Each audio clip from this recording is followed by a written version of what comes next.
Bob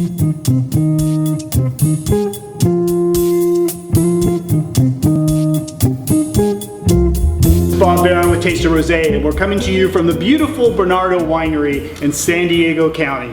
We're here joined by the president and winemaker of Bernardo Winery, Rizzo Jr. Ross, thank you for having us here. Thank you, Bob. And his illustrious brother-in-law, master coffee roaster of Manzanita Coffee Roasting, which is right here on the property as well. Not only can you have wine, you're going to have coffee. Correct. Weston Naraki, who is a chef and a sommelier. So it's going to be a really interesting to get kind of a perspective of a winemaker, a somm, and a chef with a little bit of the food here that's been prepared. Yes. A very interesting rosé here, which actually Rosado, I guess to be Italian about it. Right. And you're very Italian about it. Absolutely. So, you know, we are. I have Italian heritage. I'm Sicilian, right?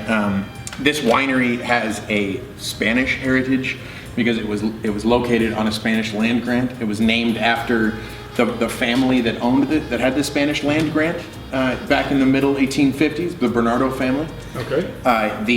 The land grant was named San Bernardo Rancho. So Bernardo Winery is a Spanish name, the Italian heritage. I couldn't put rosé on the label just because of our whole thing, right? Our vibe is it. So luckily enough, I have a brother-in-law who's a sommelier who guides me through these kinds of things. I always describe our relationship as a race car builder and the race car driver, right? This guy knows how to drive it, he looks good in the tuxedo, that kind of thing. But I know the nuts and bolts of what's going into this wine, right? So we decided to make a rosé of Syrah that was nice and hearty, really great with food. Everything around this property centers around pairing with food. We're very food centric. We're very interesting flavors and concepts here. I mean, my heritage, my family's heritage is all about getting around the dinner table and having great conversation and having a lot of great food and great wine to go with that conversation. So much so that my aunt wrote a cookbook with with all of our recipes in it from our family. So it's very important to us, Bob, right? Yeah. So when we got these grapes in and I decided to kind of throw it towards the rosé end, I was speaking with Weston, who of course is also a chef. With my winemaking knowledge, we were kind of trying to figure out, well, I'm gonna try to make this a little bit meatier, a little bit heartier, a little bit more extraction, a little bit more maceration, and of course, the Italian style influence is a little bit higher temperature fermentation, so you get a little bit of the meatier, sort of savory end of Syrah, a little bit more of the dried fruit realm, and that really fit together well with some awesome dishes that we were kind of enjoying at the moment, which happened to be Fish remember? tacos. Yeah, it happened to be fish tacos. San Diego, It's right? San Diego. Yep. Fish tacos, right? And what was with the Albarino play? There's a really interesting play with this Rosado. A little Spanish Albarino going in with the Syrah. Yeah.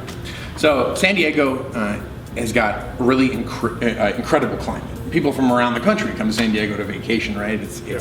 It's tropical, it's beautiful, the beaches are gorgeous, it's always sunny, you know. But with that comes a little bit of restriction in what kind of varietals you can grow. But it also allows for being able to grow some really incredible varietals. And one of them is Albarino. This Albarino is grown in Rancho Santa Fe. So some of the most expensive land on the planet is in Rancho Santa Fe, right? With all the billionaires. Exactly. So, you know, right down the road from Jenny Craig's house is this vineyard. Okay. And Albarino is incredible, grows amazing in San Diego, and it has this really luscious tartness, a lot of like kind of green tropical fruit, a little bit of passion fruit. So that, in with that sort of meatier, kind of savory Syrah, dried fruit in the Syrah, really balanced beautifully.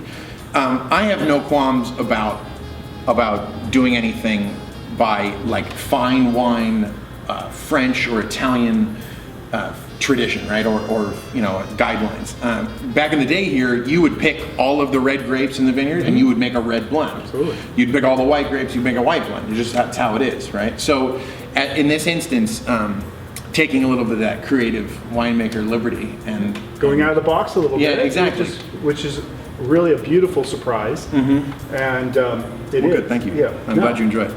No, I thought that was one of the most interesting things was that Albarino play. So, of course, the Albarino came in first because in San Diego we're harvesting now in almost the beginning to middle of August for our whites. So Albarino came in and we actually fermented that cold.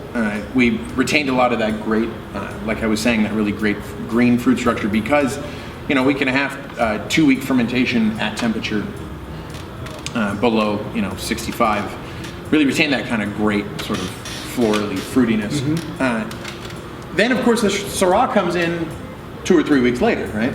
And so then you have I have this Albarino that I really love, but the Syrah comes in, and we're going to make some rosé out of it. And so I decide, all right, well, we're going to do it. We're going to send it through the crusher. It's going to go directly into press, so you don't get a tremendous amount of color, but you do get more color than just going whole cluster into press, right? So crusher to press. We let it actually hang out in the press for about 2 hours. Okay. So that gave a little bit more skin contact than just pressing it right off the bat, right? Then immediately went into cold stabilization to kind of just clean everything up. Start fermentation. Fermentation we let go a little bit warmer, which I was saying with our kind of our Italian style, our old Sicilian style, where you don't have the luxury of refrigeration, you don't have the luxury of stainless steel tanks. Well, we mimic that a little bit. That draws out a little bit more of that savory kind of dried strawberry aromas. And then of course it hung out in a stainless steel tank. Now we tasted along the way and found that it was incredibly fruity, incredibly fruit forward. I mean, so much so, it was chemically dry, but so much so that it had a perception of sweetness, right? And I know that me and you talked about this a little bit, about how the color and then also the name Rosado is almost a little bit like... It leads people, I think, to have a different idea of what this wine is about. Sure. You should not always judge a wine by its color. Okay? Absolutely. Because this is a very dry. So what is the residual sugar in this wine? Do you know? It's 0. So zero residual sugar. It's chemically dry. It's chemically dry. Completely. Bone dry. Bone dry. But so you had this really expressive Syrah. And is that where the Albarino came in to kind of give that a kind of an interesting balance? Exactly. The tartness from that Albarino was absolutely perfect. And actually, I can't take all of the credit of this. I mean, Weston and me and you talked about this when we were up there tasting. The nice thing about having a brother-in-law as a sommelier is that you get to pick his palate once in a while, right? No, and so I call him up and we talked about it, and the whole fish taco story was true. At that moment, we were eating something spicy, and it'd be nice to have a little bit of tartness. Remember? Right. Yeah, and I've always wanted a rosé from here that you go just pair with a fish taco that's just not ultra light, like Provence style, which is refreshing, but it's just so light. And this has a little more body to it. A lot more body. So you were a somm first, correct, Weston? I was a chef first. I went to culinary school. Okay. I worked in a high-end seafood restaurant in Vancouver, Canada. All right. And then, really what happened, the manager left, and me and one of the servers loved wine, and we took over the wine list from there, and that's how I got into wine.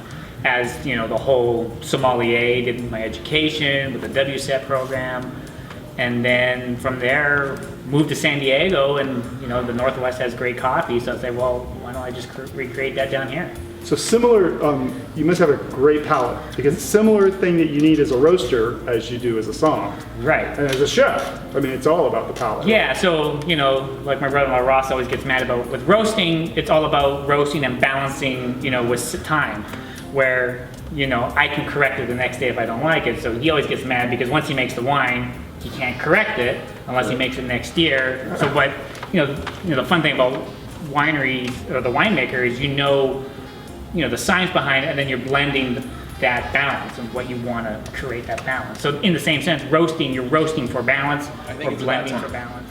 It's about time we actually taste the rosé. Right? I was wondering, we've been talking about it, we've been looking at it. We've been sitting here dreaming about it, whatever else. Yeah. So I think we have to. So, but first, I want to thank you for coming and hanging out with us and tasting the Rosado. Yeah. Sorry, I have to change your title of your show for this one. Taste of Rosado. Yeah, exactly. And of course, I want to invite everybody out to the Bernardo Winery as well to come taste a Rosado as well as all the other wines that I make here. And of course, experience some amazing live music on Sundays, some really great coffee that my brother-in-law gets to roast here at our coffee shop. That's in either coffee roasters. That's right.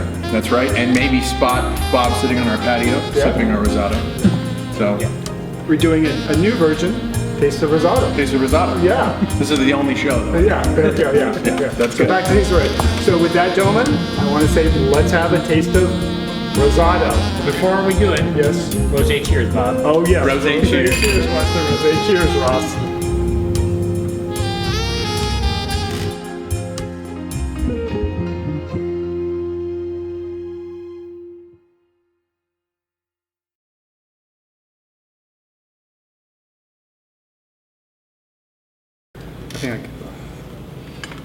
A little bit of this. So, Bob, Weston and I, we scouted out all your YouTube videos before you came, to hang out with us. Yeah. And he was saying how it's so interesting that you have a sax player that comes on your shows and stuff. And I felt like, well, I don't have enough titles because he's like coffee roaster and sommelier and chef and brother-in-law that I figured that I should learn how to play saxophone. So I just decided to learn real quick, if that's okay. And Just found that laying around the winery. and I just got it laying around the winery here, So.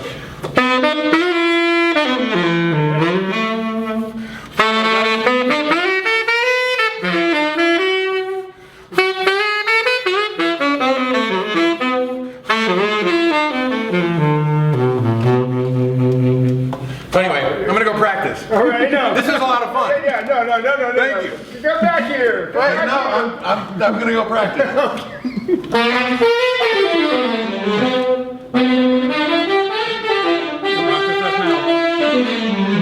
Cheers.